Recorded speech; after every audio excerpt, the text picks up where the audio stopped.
Today you have Dr. Anup Das with you for his wonderful talk. I welcome you, sir, for this wonderful session. And also, I welcome you all for a wonderful talk. Welcome you all. Thank you. Thank you all. Thank you, ma'am. Good morning, Dr. Sabik, IQAC coordinator, Mr. Anas, principal of MES Mumbai College, Mr.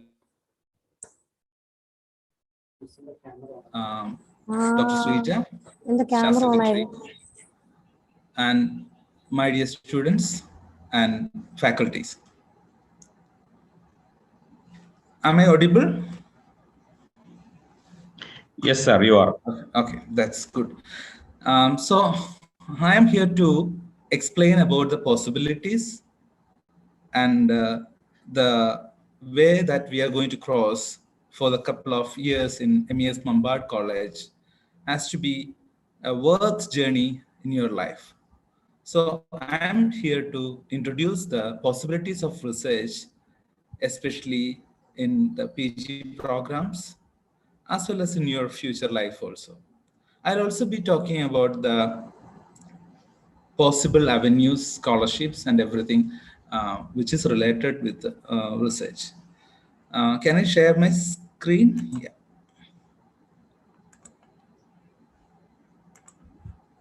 So my topic is about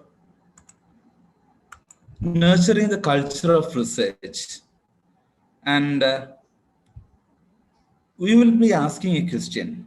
For being a PG student, why you wanted to have a mentality of research in your thought? The answer is very simple. The research is actually the way by which our life is getting improved. If I'm talking about a small device in front of me, I can talk to the world.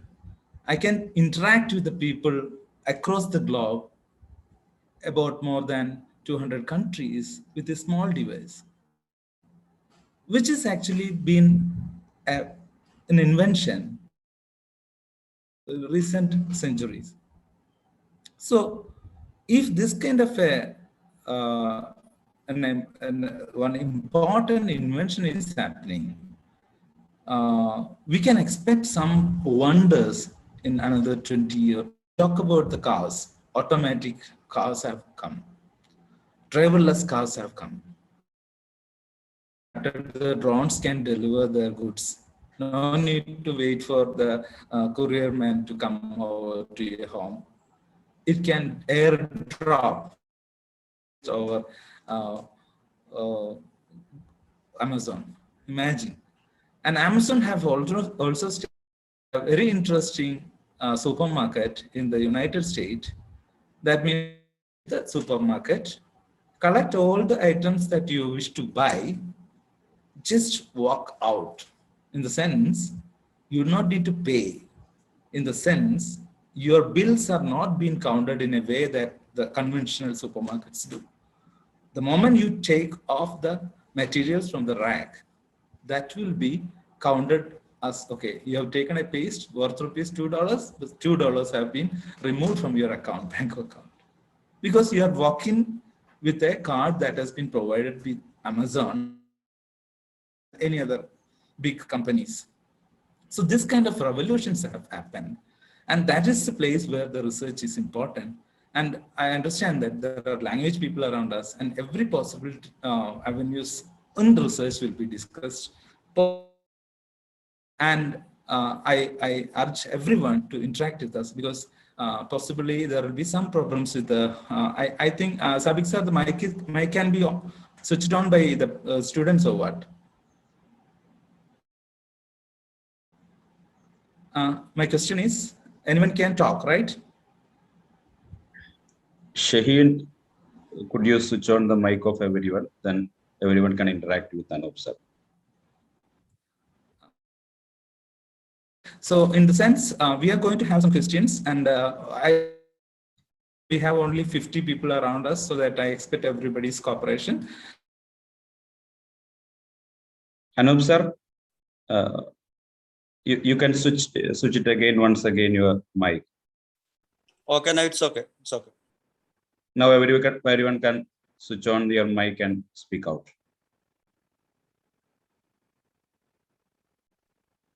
Unmute your mic, Anup sir. Yeah.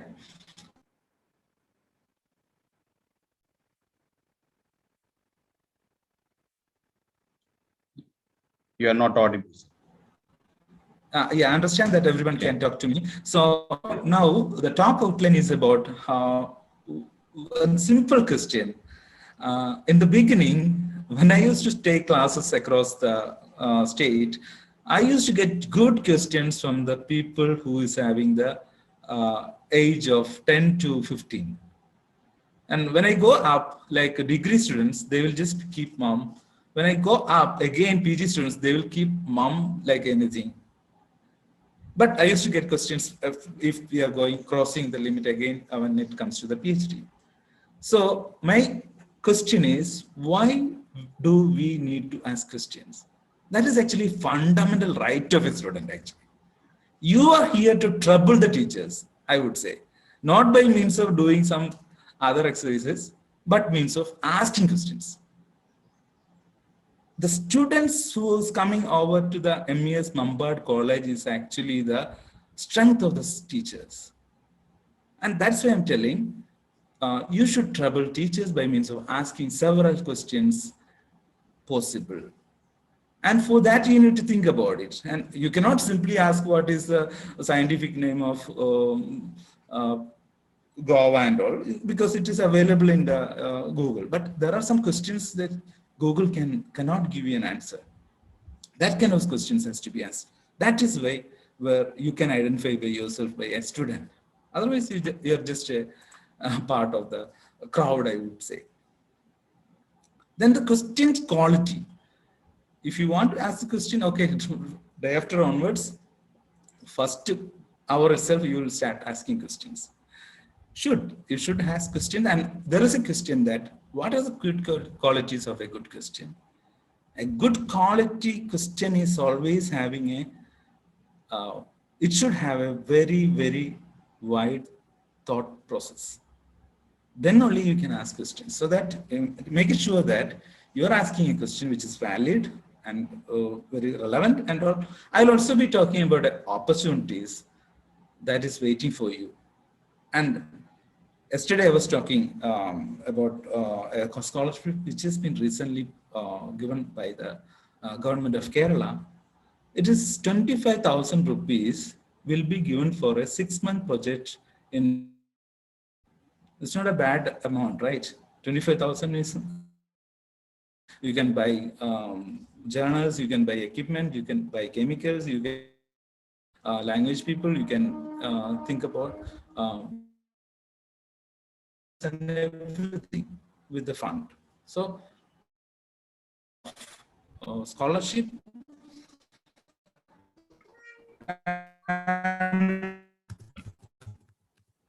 so this around see the research team is a lab and the learning team, that is student, actually enter into the same cabin, but actually they have a separation of the same place where you are actually facing. And as you all must be knowing that there are a lot of possible developments. When you are coming here, most of our PG departments are now with PhD. You can also think of grabbing a PhD before leaving MES Mambad College campus. Say, for example, I have been forest. See, this is a place from my near to the Munnar Iruvikulam National Park. Imagine this kind of a view is there for me for many years, like almost 7 years. I was living in places like this. So this is a possibility of a researcher which is having a zoology or botany background. So this you can even stay in tents like this. Nice sceneries, you can interact with elephants, you can interact with some birds, and interesting. And now let me ask you a question. Anyone from any stream can answer this. I think physics, I mean, we don't have physics. I think from the food technology side, the simple question, hot water and cold water has been given over here, right? We have hot water and right side we have cold water. My question is, which one will freeze faster? Hello, questions to the students, please. കുട്ടികളെ ഞാൻ നിങ്ങളോട് ആദ്യമേ പറഞ്ഞു questions ചോദിക്കാൻ വേണ്ടിയിട്ടാണ് നിങ്ങൾ MSc അപ്പൊ answer, ഇതൊരു ചോദ്യം ഞാൻ ചോദിക്കുന്നു, ആൻസർ നിങ്ങൾ പറയൂ.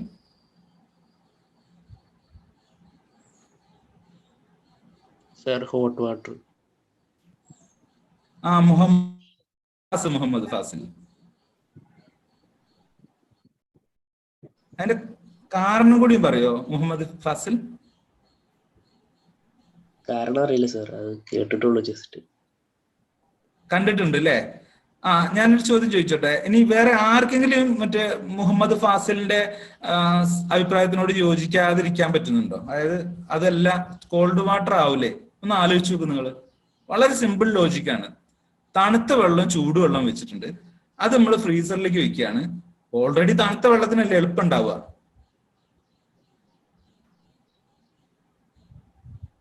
ഹലോ, ഞാൻ ഐഷന്റെ പേര് വിളിക്കട്ടെ. ഐഷ സുവോളജിയിൽ പഠിച്ച കുട്ടിയാണ്. ഐഷ ഇവിടെ ഉണ്ടല്ലോ. ഐഷ, ഐഷ നമ്മൾ ഈ ചൂടുവെള്ളം തണുത്ത വെള്ളം ഫ്രീസറിൽ വെച്ചാല് ഏതാണ് പെട്ടെന്ന് ഫ്രീസ് ആവുക? Hot water. കാരണം എന്താ? നിങ്ങൾക്ക് എതിരഭിപ്രായമല്ലോ. അപ്പൊ മുഹമ്മദ് ഫാസിൽ പറഞ്ഞ മാതിരി തന്നെ സമ്മതിക്കാണോ നിങ്ങള്? ഓക്കെ, ആർക്കും എതിരഭിപ്രായമില്ല?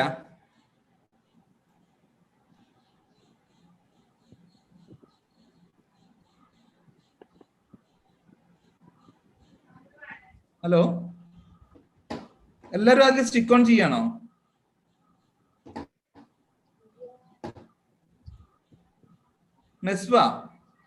മെസ്ബന്റെ അഭിപ്രായം എന്താ? നസ്ലിൻ മൈക്ക് ഓൺ ആക്കിയിട്ട് പറയുന്നുണ്ട് എന്തെങ്കിലും. ഒന്ന് ശ്രമിച്ചു നോക്കുവോ?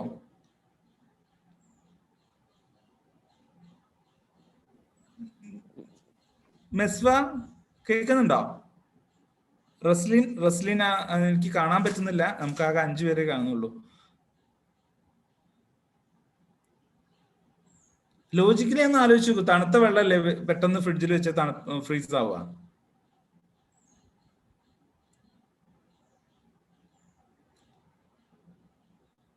ഹലോ, മെസ്വ അല്ലേ? മെസ്വ ജോയിൻ ചെയ്തിട്ടില്ല. മെസ്വ സുവോളജിയിൽ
I am sorry.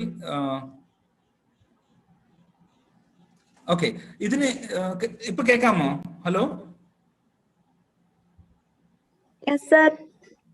Okay. So ഇതിന് ഒരു കാരണം കൂടി ഉണ്ട്. അതിന്റെ പേരാണ് മെമ്പ എഫക്റ്റ്. മെമ്പ എഫക്റ്റ് എന്ന് പറഞ്ഞൊരു കാരണം കൊണ്ടാണ്. ഇപ്പൊ ലിൻഷാദിന്റെ ആൻസർ പറഞ്ഞ സമയത്ത് നമ്മൾ അത് കാരണം അറിയില്ല എന്ന് കൂടി പറഞ്ഞു. അപ്പൊ അതിന്റെ പേര് മെമ്പ എഫക്റ്റ് എന്നുള്ള, പി സൈലന്റ് ആണ്, മെമ്പ എഫക്റ്റ് എന്ന് പറഞ്ഞൊരു സംഭവം കാരണം കൊണ്ടാണത്. ഇതെങ്ങനെ വെച്ച് കഴിഞ്ഞാല് ഈ തണുപ്പിക്കുന്ന സമയത്ത് ഇതിന്റെ വെലോസിറ്റിന്റെ പ്രശ്നം ഉണ്ടാവും. പക്ഷെ ചൂട് വരുന്ന സമയത്ത്, ചൂട് ആക്കുന്ന സമയത്ത് ഇതിന്റെ ഉള്ളിലുള്ള മോളിക്യൂൾസ്, വെള്ളത്തിന്റെ ഉള്ളിലുള്ള മോളിക്യൂൾസ് എന്ത് ചെയ്യും? ആ മോളിക്യൂൾസിന്റെ സ്പെഷ്യൽ ക്യാരക്ടറിൽ അഡാപ്റ്റ് ചെയ്യപ്പെടുകയും ആ ചൂടുവെള്ളത്തിനാണ് ഏറ്റവും കൂടുതൽ പെട്ടെന്ന് തണുക്കാനുള്ള അല്ലെങ്കിൽ ഫ്രീസ് ചെയ്യിക്കാനുള്ള കഴിവ് ഉണ്ടാവുകയും ചെയ്യുന്നത്. ഇതിന് ഇനിയിപ്പോ ചോദിച്ചു ഇതിപ്പോ എന്തിനാ ഇവിടെ പറയണെന്ന് ചോദിച്ചു, ചൂടാവുന്നുണ്ടല്ലോ. ഈ ചൂടാവുന്നത് കുറയ്ക്കാൻ വേണ്ടിയിട്ട് ഉള്ള ഒരു ടെക്നോളജി ഡെവലപ്പ് ചെയ്തുകൊണ്ടിരിക്കുകയാണ് സ്പെയിനിലുള്ള ഒരു യൂണിവേഴ്സിറ്റി. അപ്പൊ നമുക്ക് വളരെ നിസ്സാരമായിട്ടുള്ള, നമ്മൾ വിചാരിക്കും എന്താ ഈ ചൂടുവെള്ളം തണുത്ത വെള്ളത്തിനെ കുറിച്ചൊക്കെ രാവിലെ തന്നെ അനിൽ സാർ വന്നിട്ട് പറയണമെന്ന്. പക്ഷെ നമ്മൾ നിസ്സാരമായിട്ടുള്ള ഇങ്ങനെയുള്ള ഒരു കാരണം കൊണ്ട് നാളെ നിങ്ങൾക്ക് മൊബൈൽ ഫോണോ അല്ലെങ്കിൽ ലാപ്ടോപ്പോ ചൂടാവാതിരിക്കാനുള്ള സംഗതികൾ വരെ പറഞ്ഞു തരാൻ കഴിവുള്ള ഒരു സാങ്കേതിക ശാസ്ത്ര വിദ്യയാണ് നമ്മൾ ഈ മെമ്പ എഫക്റ്റ് എന്ന് പറഞ്ഞിട്ടുള്ള സ്പെയിനിലുള്ള യൂണിവേഴ്സിറ്റി പഠിപ്പിക്കുന്ന മെമ്പ എഫക്റ്റ്. നമ്മൾ ഇനി അടുത്തൊരു ഒരു ഇതിൽ പോയി കഴിഞ്ഞാൽ, ഇത് ഞാൻ കുട്ടികളോട് പറയാറുള്ള കാര്യമാണ്. നിങ്ങൾ എല്ലാവരും, നിങ്ങൾ ഓൾമോസ്റ്റ് എല്ലാ സ്റ്റുഡൻസും ഒരുപക്ഷെ നമ്മൾ ഈ വെള്ളം കണ്ടു കഴിഞ്ഞാൽ ഒരു കല്ലെടുത്തിട്ട് ആ വെള്ളത്തേക്ക് എറിയുന്ന ഒരു സ്വഭാവം ഉണ്ട്, അല്ലേ? ഇല്ലേ കുട്ടികളെ? ഹലോ ഹലോ, കെമിസ്ട്രി എന്നുള്ള ആരെങ്കിലും? കെമിസ്ട്രി എന്നുള്ള ആൾക്കാരാ? ഓക്കെ. നമ്മളെ ഈ കുട്ടികൾക്കുള്ള ഒരു ശീലം, അതായത് ഈവൻ അഡൽട്ട് ആയിട്ടുള്ള എനിക്കും എന്റെ സുഹൃത്തുക്കൾക്കും ഉള്ള എല്ലാവർക്കും ഉള്ള ശീലം തന്നെയാണ്. കല്ല് കണ്ടു കഴിഞ്ഞാല് വെള്ളം ഉണ്ട് അടുത്തുണ്ടെങ്കിൽ ആ വെള്ളത്തിലേക്ക് എടുത്തൊരു ഏറാണ് ഈ പറയുന്ന കല്ല്. എന്നിട്ട് നമ്മളിങ്ങനെ ചെറിഞ്ഞിട്ട് എറിയുക. എന്നിട്ട് നമ്മളിങ്ങനെ ഏറ്റവും കൂടുതൽ തട്ടുന്ന ഒരു വെള്ളത്തിൽ തട്ടിയിട്ട് ഇങ്ങനെ പോകുന്ന കല്ല് ആണ് ഏതാണ്, ആരുടെയാണെന്നുള്ളതൊക്കെ നോക്കും. നമുക്കൊരു 4-5 തവണയൊക്കെ തട്ടിക്കാൻ നമുക്കൊക്കെ പറ്റിയിട്ടുണ്ട്. സ്പെയിനിലൊക്കെ ഞാൻ നേരത്തെ നിങ്ങൾ പറഞ്ഞു റിസർച്ച് ചെയ്ത ആൾക്കാരാണ് ഈ വെള്ളത്തിനെ കുറിച്ച് റിസർച്ച് ചെയ്യുന്ന അതേ ടീമുള്ള സ്പെയിനിൽ ഇത് ഒരു വലിയ കോമ്പറ്റീഷൻ ആയിട്ട് അവതരിപ്പിക്കുന്നത് കേട്ടോ. അതായത് നിങ്ങളുടെ മുന്നിൽ ഒരു പ്രത്യേക കല്ലുണ്ട്. ആ കല്ല് നോക്കും നിങ്ങൾ, അയാൾ കൈ പിടിച്ച കല്ല് കണ്ടോ? ഒരു പ്രത്യേക രീതിയിൽ റൗണ്ട് ആയിട്ട് ഓൾമോസ്റ്റ് നമ്മളെ കോയിൻ പൊറോട്ടന്റെ വലുപ്പത്തിലുള്ള ഈ കല്ലാണ്. ഈ കല്ല് നല്ല സൈഡിലൊക്കെ നല്ല മിക്സ് ആക്കിയിട്ടുണ്ടാവും. എന്നിട്ട് ഈ കല്ലെടുത്ത് എറിയുന്നു. ഈ കല്ലെടുത്ത് എറിഞ്ഞിട്ട് മാക്സിമം 1, 2, 3, 4 എന്ന് പറഞ്ഞിട്ട് ഇങ്ങനെ തട്ടി പോകുന്ന ഒരു ഇതിൽ ഏറ്റവും കൂടുതൽ കൗണ്ട് തട്ടിക്കുന്ന ആൾക്കാണ് ഫസ്റ്റ് കിട്ടുക.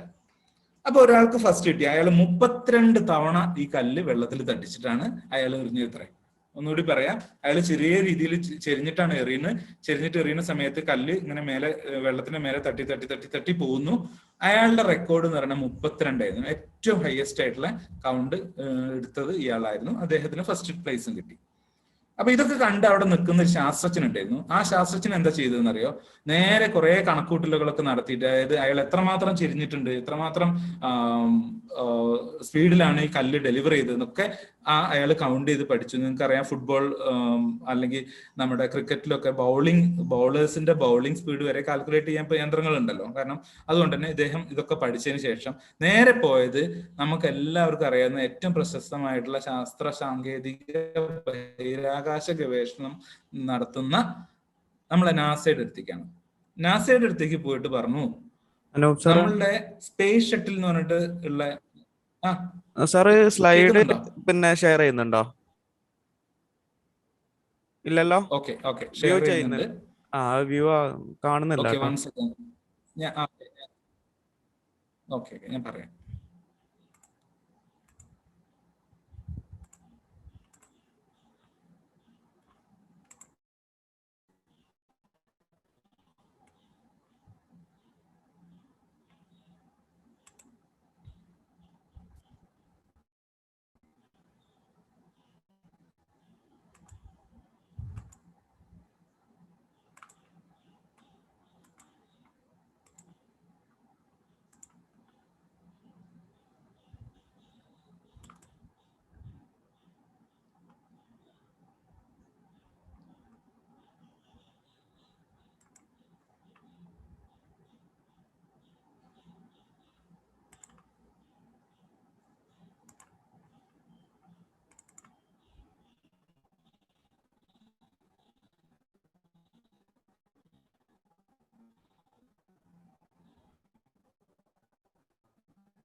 Yeah. ഇപ്പൊ കാണുന്നുണ്ടോ? സാർ ഇപ്പൊ ഓക്കെയാണ്.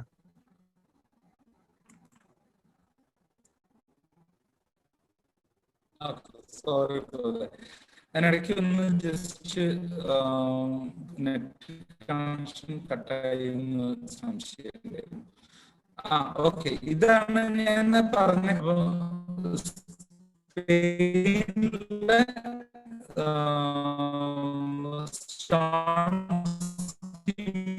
കോമ്പറ്റീഷൻ പ്രത്യേകിച്ചുള്ള ഇത്രയും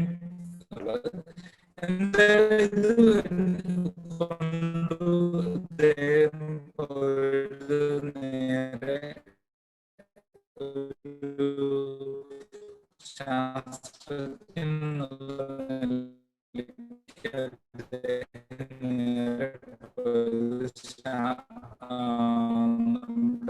നാസയുടെ അടുത്തേക്കായിരുന്നു. നാസയുടെ അടുത്തേക്ക് ശൂന്യാകാശം എന്ന് പറയുന്നത് ചൂടുള്ള പ്രദേശത്തിലേക്ക് പോകുമ്പോ അവിടേക്ക് വരുന്ന നെറ്റ് എന്തോ ഇഷ്യൂ ഉണ്ടോ അവിടെ?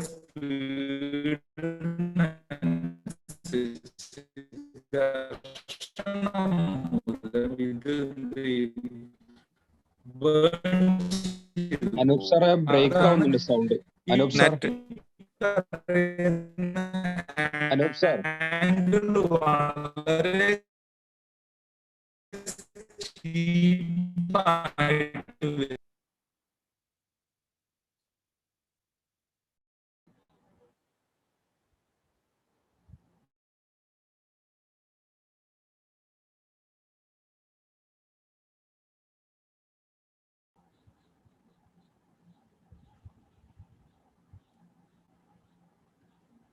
കാണാൻ പറ്റുന്നോ? സാറേ സ്ലൈഡ് വ്യൂ ആവുന്നില്ല. ഇപ്പോഴോ? ഇല്ല, അതിന്റെ ഇടയ്ക്ക് നെറ്റ് എന്തോ ഒരു ഇഷ്യൂ ഉണ്ടായിരുന്നു തോന്നുന്നുണ്ട്. ഇപ്പൊ എന്നെ കേൾക്കാൻ പറ്റുന്നുണ്ടോ? കേൾക്കാൻ പറ്റുന്നുണ്ട്. ഓക്കെ, ഇപ്പൊ ഷെയറിങ് കാണിക്കുന്നുണ്ട്. സ്ലൈഡ് വന്നിട്ടില്ല. ഒരു മിനിറ്റ്.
ഇപ്പൊ ഷെയർ ആവാൻ കാണുന്നുണ്ടോ?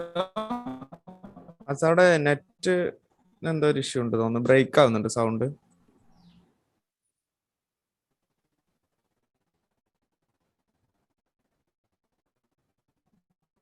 ഓക്കെ, ഇപ്പൊ സ്ക്രീൻ ഷെയർ ആയിട്ടുണ്ട്.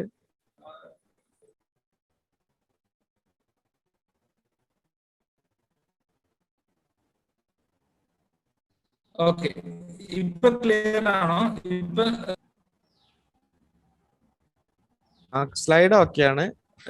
സൗണ്ട് ബ്രേക്ക് ആവുന്നുണ്ട് സാറേ. നിസ്സാരമായിട്ടുള്ള ഒരു കല്ല് വെള്ളത്തിലിടുന്ന സംഭവവുമായിട്ട് ബന്ധപ്പെട്ടിട്ട് നമ്മൾ റിസർച്ച്. ഓക്കെ ഓക്കെ സാർ ഇപ്പൊ ഓക്കെയാണ്. ഓക്കെയാണ്, ഒന്ന് പറയും. ഇപ്പൊ ഓക്കെയാണ്. ഇപ്പൊ ക്ലിയർ ആണോ? Okay, sorry for that. നമ്മളുടെ പ്രിയപ്പെട്ട ഇന്ത്യയുടെ ഒരു ബഹിരാകാശ യാത്രികയായിരുന്ന കൽപ്പന ചൗളയുടെ ജീവിതത്തിന്റെ നഷ്ടം ഇതുപോലത്തെ ഈ ഒരു യഥാർത്ഥമായിട്ടുള്ള സ്പീഡിൽ നമ്മുടെ ആംഗിളിൽ, അതായത് നമ്മൾ തിരിച്ചു വരുന്ന ആംഗിൾ ഉണ്ടല്ലോ, ഭൂമിയിലേക്ക് സ്പേസ് ഷട്ടിൽ വരുന്ന ആംഗിൾ തെറ്റിയതുകൊണ്ടാണെന്നുള്ളൊരു വസ്തുത കൂടി ഞാൻ ഓർമ്മപ്പെടുത്തിക്കൊണ്ട് അടുത്തൊരു കാര്യത്തിലേക്ക് പോവുകയാണ്. ഇപ്പൊ നിങ്ങളെല്ലാവരും ചെറുപ്പത്തിലും അല്ലെങ്കിൽ ഞങ്ങൾ ഇപ്പോഴും, എൻ്റെ വീട്ടിലൊക്കെ ഞാൻ ഇപ്പോഴും കാണുമ്പോൾ, കുട്ടികൾ കാണുമ്പോൾ കൂടെ കാണാറുള്ള സാധനമാണ് നമ്മുടെ ടോം ആൻഡ് ജെറി. സ്ലൈഡ് കാണുന്നുണ്ടോ? Okay. So Tom and Jerry എന്ന് പറയുന്ന ഒരു വളരെ പ്രശസ്തമായ കാർട്ടൂൺ, കഴിഞ്ഞ 30-40 വർഷമായിട്ട് ലോകത്തിലെ എല്ലാവരുടെയും പ്രിയങ്കരമായിട്ടുള്ള കാർട്ടൂൺ. ഈ കാർട്ടൂണിൽ ഈ ഒരു രംഗം നിങ്ങൾക്ക് എപ്പോഴെങ്കിലും ജീവിതത്തിലേക്ക് സങ്കല്പിക്കാൻ പറ്റുമോ? അതായത് നോക്കൂ, ആ ജെറി എന്ന് പറഞ്ഞിട്ടുള്ള ഒരു പൂച്ച, എലീന്റെ പ്രതികരണം നോക്കൂ. നമ്മുടെ ടോം എന്ന് പറഞ്ഞിട്ട് പൂച്ചേന്റെ അടുത്ത്, ഒരു എലി പൂച്ചേന്റെ അടുത്ത് ഒരിക്കലും ഇങ്ങനെ നിൽക്കൂല, നമുക്ക് ലോജിക്കലി എല്ലാവർക്കും അറിയാലോ. പക്ഷെ എന്തെങ്കിലും ഒരു അവസ്ഥ, ഇങ്ങനെ ഒരു പൂച്ചേന്റെ അടുത്ത് എലി ഫൈറ്റിന് പോണ ഒരു രംഗം ഉണ്ടാവുമോ എന്നുള്ളത് എപ്പോഴെങ്കിലും നിങ്ങൾ ചിന്തിച്ചിട്ടുണ്ടോ എന്നുള്ളത് എനിക്ക് അത്ഭുതമുണ്ട്. ഇതിന്റെ ശാസ്ത്രീയ വശം എന്ന് പറഞ്ഞു കഴിഞ്ഞാൽ, ഇത് കണ്ടോ, ഇത് ശരിക്കും ലൈവായിട്ട് എടുത്ത പിക്ചറാണ്. ഇത് ഒരു എലി പൂച്ചേന്റെ അടുത്ത് പോയിട്ട് മൂക്കിന് താഴെ പോയിട്ട് ഫൈറ്റ് ചെയ്യാൻ വേണ്ടിയിട്ട് നിൽക്കുകയാണ്. ഇതിന് വളരെ രസകരമായിട്ടുള്ള ഒരു ശാസ്ത്രീയ വശമുണ്ട്. അതെന്താണെന്ന് വെച്ചാല്, ടോക്സോപ്ലാസ്മ ഗോണ്ടി എന്ന് പറഞ്ഞിട്ടുള്ള ഒരു പാരസൈറ്റ്. ഈ പാരസൈറ്റ് എന്ത് ചെയ്യുന്ന അറിയാം? ആ പാരസൈറ്റിന്റെ ജീവിതചക്രം മുഴുവനാക്കണമെങ്കിൽ അതിന്റെ ജീവൻ വേറൊരു ജീവിയുടെ ശരീരത്തിന്റെ ഉള്ളിലേക്ക് കയറി ഇറങ്ങണം. ഓക്കെ. അപ്പൊ എന്ത് ചെയ്യും? ഈ ടോക്സോപ്ലാസ്മ ഗോണ്ടി ആദ്യം എന്ത് ചെയ്യും? എലീനെ ഇൻഫെസ്റ്റ് ചെയ്യും. എലിയന്റെ ബ്രെയിനിൽ പോയിട്ട്, തലച്ചോറിൽ പോയിട്ട് ഈ നമ്മുടെ പൂച്ചേനെ പേടി ആക്കുന്ന ഒരു സ്വിച്ച് ഉണ്ടല്ലോ, അല്ലെങ്കിൽ ഓരോ നമുക്ക് ചിലപ്പം പേടിയില്ലാത്ത അവസ്ഥ ഉണ്ടാവും. പേടി എന്ന് പറഞ്ഞു കഴിഞ്ഞാൽ ശരിക്കും പറഞ്ഞു കഴിഞ്ഞാൽ ഒരു നല്ല കാര്യമാണ്. കാരണം ജീവൻ സംരക്ഷിക്കാൻ വേണ്ടി പ്രകൃതി തന്നെ നമുക്ക് തന്നിട്ടുള്ള ഒരു സാധനമാണ് പേടി. ഈ പേടി ഉണ്ടാക്കാനുള്ള സ്വിച്ചിനെ പോയിട്ട് ഈ പറയുന്ന ടോക്സോപ്ലാസ്മ ഗോണ്ടി എന്ന് പറഞ്ഞ ജീവി എന്ത് ചെയ്യുന്ന അറിയാം? ഒരു വളരെ സ്മോൾ പ്രോട്ടോസോവനാണ് കേട്ടോ. ഇവര് നമ്മളെ ശരീരത്തിൽ പോയിട്ട്, ഈ ബ്രെയിനിൽ പോയിട്ട്, എലീന്റെ ബ്രെയിനിൽ പോയിട്ട് ഈ സ്വിച്ച് ഓഫ് ആക്കും. അതായത് പേടി എന്ന് പറഞ്ഞ സംഭവം ഉണ്ടാവില്ല. സ്വാഭാവികമായിട്ട് എന്ത് ചെയ്യും? എലി ഒരു പ്രശ്നമില്ലാതെ പൂച്ചേന്റെ മുന്നിൽ പെടുകയും, പൂച്ച കണ്ടോ താഴത്തെ പിക്ചർ, പൂച്ച എന്ത് ചെയ്യും? എലീനെ പിടിച്ച് തിന്നുകയും ചെയ്യും. എലീനെ പിടിച്ച് തിന്നു കഴിഞ്ഞാൽ ഓട്ടോമാറ്റിക് ആയിട്ട് പൂച്ചേന്റെ ശരീരത്തിൽ എത്തുകയും, പൂച്ചേന്റെ ശരീരത്തിൽ ഫീക്കൽ പെല്ലറ്റിലൂടെ ഇത് പുറത്തേക്ക് വരികയും ചെയ്യും. ബൈ ദ ടൈം അതിന്റെ ഒരു സൈക്കിള് പൂർത്തീകരിക്കുകയും ചെയ്യും. ഇതാണ് ശരിക്കും സയന്റിഫിക് ആയിട്ട് സംഭവിക്കുന്നത്. ഇതിന്റെ ഒരു വലിയൊരു ചിത്രം എന്ന് പറയുന്നത് എലി മാത്രമല്ല, പന്നിയുണ്ട്, അങ്ങനെയുള്ള പല സാധനങ്ങളുണ്ട്. അതിന്റെ പക്ഷെ മെയിൻ ആയിട്ടുള്ള ഇതിന്റെ ഒരു സൈക്കിൾ നടക്കുന്നത് പൂച്ചയിലൂടെയാണ്, പൂച്ചയിലൂടെ എലിയുടെയാണ്. ഇത് ഫീക്കൽ യൂസേറ്റ് വന്നു കഴിഞ്ഞാൽ എലിന്റെ അടുത്തുനിന്ന് പൂച്ചയിലേക്കും പൂച്ചേന്റെ ഇടത്തുനിന്ന് പുറത്തേക്ക് വന്നു കഴിഞ്ഞാൽ അത് പന്നിയിലൂടെയും മനുഷ്യരിലേക്ക് വരാം. അങ്ങനെ ഒരു പ്രശ്നം കൂടി ഉണ്ടാവുന്നുണ്ട്. എന്തായാലും ഇതാണ് ഇതിന്റെ പ്രധാനപ്പെട്ട ഒരു കാര്യം. ഇനി നിങ്ങൾ മാത്സിൽ ഉള്ള കുറച്ച് പേരുണ്ടല്ലോ, ആ മാത്സിലുള്ള ആൾക്കാർക്ക് വേണ്ടിയിട്ട് ചെറിയ ഫീസ്റ്റ് നമുക്ക് രാവിലെ തന്നെ 9 മണിക്ക് തന്നെ നമുക്കൊരു സദ്യ തരികയാണ്. ഈ സദ്യന്റെ പ്രത്യേകത എന്താണെന്ന് നിങ്ങൾക്കറിയോ? ഏകദേശം 23 സൈഡ് ഡിഷസ് ഉള്ള സദ്യയാണ്. 23 സൈഡ് ഡിഷസ് ഉള്ള സദ്യ, അതിൽ കൂട്ടത്തിൽ ചോറുണ്ട്, കുറച്ച് പരിപ്പുണ്ട്, ഒക്കെ ഉണ്ട്. അപ്പൊ ഞാൻ മാത്സിലുള്ള കുട്ടികളോട് ചോദിക്കുന്ന ചോദ്യം എന്ന് വെച്ച് കഴിഞ്ഞാൽ, നമുക്ക് എത്ര ടൈപ്പ് രുചി ഇതിൽ നിന്ന് ഉണ്ടാക്കാൻ പറ്റും എന്നുള്ളതാണ്. മാത്സ് എന്നുള്ള കുട്ടികളൊന്ന് ഹൈ പറയൂ എൻ്റെ അടുത്ത്. അഞ്ജന മാത്സ് ആണോ? ഹലോ ഹലോ, ഇതിൽ മാത്സിലുള്ള കുട്ടികളൊന്നും ഇല്ലേ?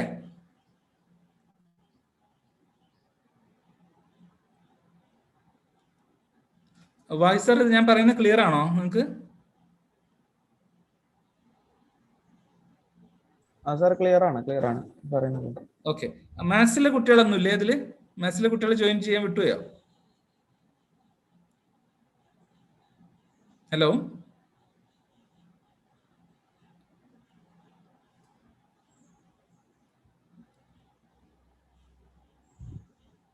ഓക്കെ. മാത്സ് കഴിഞ്ഞാൽ ഇനിയിപ്പോ കെമിസ്ട്രി ആയിക്കോട്ടെ. നമ്മൾ കെമിസ്ട്രിയിലുള്ള ആരെങ്കിലും പറയോ? ചോദ്യം ഇതാണ്, ചോദ്യം മനസ്സിലാവാത്തതുണ്ടോ? അതായത് 23 കൂട്ടുകറികളുള്ള ഒരു സദ്യ, ആ സദ്യയിൽ ചോറും ഉണ്ട് നമ്മളെ കൂട്ടത്തിൽ. അപ്പൊ നമ്മൾക്ക് ഒരു രുചി ഉണ്ടാക്കാം. എങ്ങനെയാ വെച്ച് കഴിഞ്ഞാൽ, ചോറ് എടുക്കുന്നു, കുറച്ച് അവിയൽ എടുക്കുന്നു, ഒരു രുചിയാണ്. ചോറും കാളനും കൂട്ടുന്നു, ഒരു രുചിയാണ്. ചോറും ഓലനും കൂട്ടുന്നു, ഒരു രുചിയാണ്. അങ്ങനെ എത്ര രുചികൾ ഉണ്ടാക്കാം എന്നുള്ളതാണ് എന്റെ ചോദ്യം. അഞ്ജന,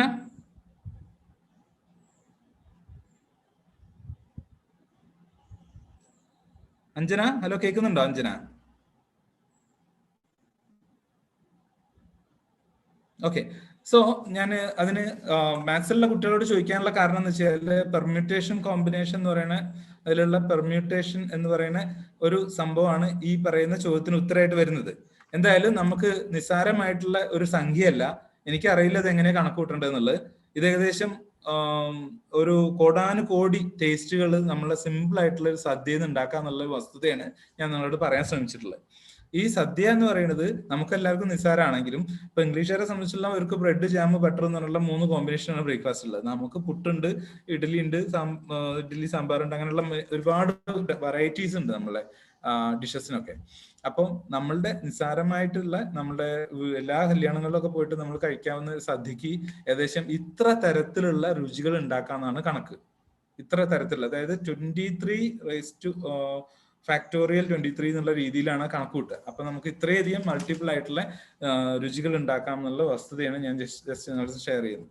ഇത് നിങ്ങൾ അനുഭവിക്കാത്തവരുണ്ടാവില്ല. എല്ലാവർക്കും നമ്മൾ എന്തെങ്കിലും ഭയങ്കര അത്യാവശ്യമായിട്ട് നമുക്ക് മൊബൈൽ ഫോൺ എടുത്തിട്ട് ഇയർഫോൺ വെക്കാൻ നോക്കുമ്പോൾ, അല്ലെങ്കിൽ ഒരു പാട്ട് കേൾക്കാൻ വേണ്ടി നോക്കുന്ന സമയത്ത്, അല്ലെങ്കിൽ കോൾ എടുക്കാൻ വേണ്ടി നോക്കുന്ന സമയത്ത് അത് എപ്പോൾ നോക്കിയാലും ഇങ്ങനെ ചുരുങ്ങി ഇങ്ങനെ കിടക്കുന്നതാവും. നമ്മൾ വളരെ മനോഹരമായിട്ട് കെട്ടിയൊക്കെ വെച്ചിട്ട് വളരെ സ്മാർട്ടായിട്ട് വെച്ചിട്ടുള്ള സാധനമാവും. അത് പിന്നെ എടുക്കണമെങ്കിൽ നമുക്ക് ഏകദേശം ഒരു 10 മിനിറ്റെങ്കിലും ചെലവാക്കേണ്ടി വരും. ഇതിനെക്കുറിച്ച് കെമിസ്ട്രിയിലുള്ള ആൾക്കാർ പറഞ്ഞിട്ടുള്ള എന്താ വെച്ചാൽ, സാന്റിഗോ യൂണിവേഴ്സിറ്റിയിലുള്ള സയന്റിസ്റ്റുകൾ എന്ത് ചെയ്തെന്ന് അറിയോ, ഏകദേശം 3114 തവണ ഇതിങ്ങനെ റിപ്ലിക്കേറ്റ് ചെയ്തു. അതായത് ഒരു പ്രത്യേക ഒരു ബോക്സിൽ ഇതിട്ടിട്ട് ഇങ്ങനെ റെഗുൾ ചെയ്തു. 10 തവണ റെഗുൾ ചെയ്തു, 20 തവണ റെഗുൾ ചെയ്തു. അങ്ങനെ കണക്കൂട്ടിയിട്ട് അവർക്ക് ഒരു ഡാറ്റ കിട്ടിയിരുന്നു. ആ ഡാറ്റയിൽ അവർ കണ്ടുപിടിച്ചെന്ന് വെച്ചാൽ എന്തുകൊണ്ടാണ് ഈ നമ്മുടെ സോക്കോൾഡ് ഇയർഫോൺസ് എപ്പോഴും എൻറ്റാങ്കിൾ ചെയ്ത് കിടക്കുന്നത് എന്നുള്ളതിനെ കുറിച്ച് ഒരുപാട് കണ്ടുപിടിച്ച റിസൾട്ട് അവർക്ക് കിട്ടിയത് എന്താ വെച്ച് കഴിഞ്ഞാൽ അതിന്റെ chemical properties of the material which has been യൂസ്ഡും, അതുപോലെ തന്നെ ഈ number of turnings which is happening, അങ്ങനെയുള്ള കുറെ കാര്യങ്ങൾ. അതായത് നിങ്ങളിപ്പോൾ ഒരു ബാഗിൽ ഒരു ഇയർഫോൺ വെച്ച് 1 മാസം കഴിഞ്ഞിട്ടാണ് എടുക്കുന്നതെന്നുണ്ടെങ്കിൽ ആ 1 മാസം കൊണ്ട് അത് എത്രമാത്രം കോംപ്ലിക്കേറ്റഡ് ആയിട്ട് അത് പണിഞ്ഞിട്ടുണ്ടാവും എന്നുള്ളത് നിങ്ങൾക്ക് നോക്കിയാൽ മനസ്സിലാവും. അതാണ് അതിന്റെ ആ ഒരു ടൈമും ഡ്യൂറേഷനും ഒക്കെ ബാധിക്കുന്ന ഒരു സംഭവമാണ്. ഇതിനെക്കുറിച്ചും ഗവേഷണം നടത്തിയിട്ടുണ്ട് എന്നുള്ള ഒരു കാര്യം ഞാൻ പറയാൻ വേണ്ടിയിട്ടാണ് ഇതിവിടെ ഓർമ്മിപ്പിക്കുന്നത്. ഇനി ഈ സുവോളജിയിലേക്ക് തിരിച്ചു വന്നു കഴിഞ്ഞാൽ ലോകത്തിലെ ഏറ്റവും ലാർജസ്റ്റ് ലിവിങ് സ്ട്രക്ചർ എന്ന് പറയുന്നത് ഏകദേശം 2000-ഓളം കിലോമീറ്റർ നീളമുള്ള ഗ്രേറ്റ് ബാരിയർ റീഫാണ്. വളരെ മനോഹരമായിട്ടുള്ള ലോകത്തിലുള്ള എല്ലാവരുടെയും ശ്രദ്ധ ആകർഷിക്കുന്ന ഓസ്ട്രേലിയയിലുള്ള ഗ്രേറ്റ് ബാരിയർ റീഫ് എന്ന് പറയുന്നത് 2000 കിലോമീറ്റർ നീളമുള്ള ഒരു ഒറ്റ ജീവനുള്ള വസ്തുവാണ്. അതായത് ആ ബാരിയർ റീഫ് എന്ന് പറയുന്നത് കംപ്ലീറ്റ് ഇന്റർ കണക്റ്റഡ് ആയിട്ടുള്ള വലിയൊരു ജീവജാലം തന്നെയാണെന്ന് വേണമെങ്കിൽ പറയാൻ പറ്റും. ഇതാണ് താഴെയുള്ള അതിന്റെ പിക്ചേഴ്സ്. നമ്മളിപ്പോൾ എല്ലാവർക്കും അറിയാം, കോവിഡ് കോണ്ടെസ്റ്റിൽ മൈക്രോബ്സ് എന്ന് പറഞ്ഞു കഴിഞ്ഞാൽ ഒരു പേഴ്സന്റെ കയ്യിലുള്ള അത് പ്ലാനറ്റിലുള്ള ആൾക്കാരെക്കാളും ഉണ്ട് നമ്പർ എന്നൊക്കെയാണ് പറയപ്പെടുന്നത്. എന്തായാലും ഇനി അടുത്തത് ഞാൻ നിങ്ങളുടെ അടുത്ത് പറയാമെന്ന് വെച്ചാൽ മോഹൻലാൽ. ഇനിയിപ്പം ഇതില് മാസ് കമ്മ്യൂണിക്കേഷൻ ഉണ്ടോ എന്ന് അറിയില്ല. എന്തായാലും മാസ് കമ്മ്യൂണിക്കേഷന് ഉണ്ടെങ്കിൽ അവർക്ക് വ്യക്തമായിട്ട് അറിയാവുന്ന പരിചയമുള്ള ഒരാളാണ് നമ്മളുടെ മോഹൻലാൽ. ഈ മോഹൻലാലിന്റെ കഴിഞ്ഞ 2-3 വർഷത്തിനിടയ്ക്ക് നടന്നിട്ടുള്ള ഏറ്റവും ഫ്ലോപ്പ് ആയിട്ടുള്ള ഒരു പിക്ചർ ആണ് ഇവിടെ കൊടുത്തിട്ടുള്ളത്. എന്ന് വെച്ച് കഴിഞ്ഞാൽ നവരസം അഭിനയിക്കാൻ മോഹൻലാൽ